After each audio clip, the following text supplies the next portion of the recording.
and Budget Committee member Buddy Carter. So, Congressman, listen, you and I have not spoken about this, so I actually don't know where you stand. Feel free to debate with me if you disagree. I think this is an absolute capitulation, an absolute cave of these feckless Republican senators who are conservatives in name only. Your thoughts, Congressman?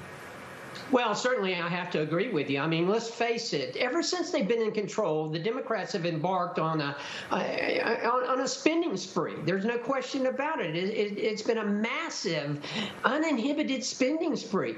Let's talk about what they've done. Back in March, they passed, without any Republican votes, $1.9 trillion in COVID relief funds, even though we had $1 trillion left at the time.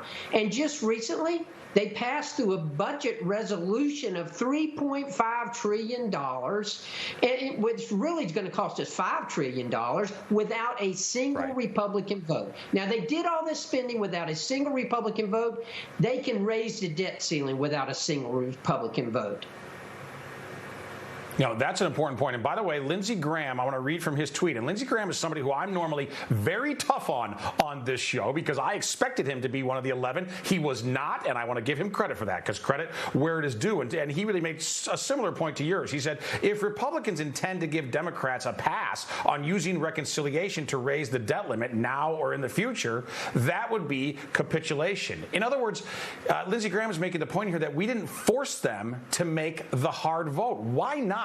Can you see, for the life of me, Congressman, I can't understand the logic here of McConnell and these 10 other senators. Can you?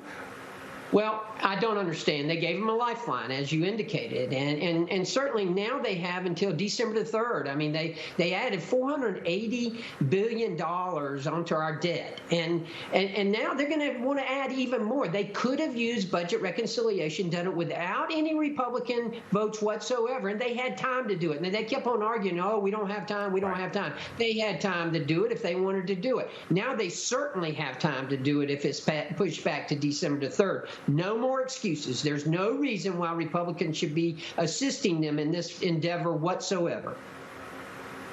Right. And listen, there's a great cost to this profligacy, to this massive spending in Washington, D.C., and it's inflation. Inflation is out of control in this country in a way that it has not been since the 1970s. I just put a new article up this week at Real Clear Politics talking about Biden's Blue Christmas, which I believe is upcoming because, unfortunately, the citizens of this great country, particularly as they head to the stores for Christmas shopping, they are facing the specter of stagflation, stagnant growth combined with rising inflation, massively spiking inflation, which I think is a toxic brew for this country. Do you worry that inflation could get even worse because of what the Senate did tonight?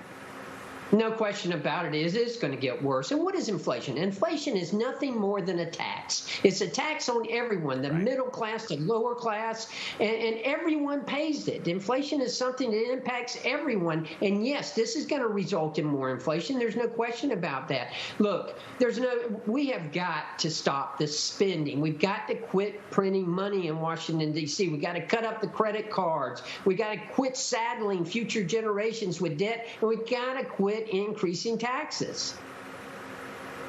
Congressman, you are speaking gospel truth. I'm glad you're there. I'm glad you're representing the 1st District of Georgia. And by the way, wouldn't hurt to get you in the Senate someday. We could use you over on that side, I think. So, Congressman Buddy Carter, thank you so much for joining us tonight. Thank you.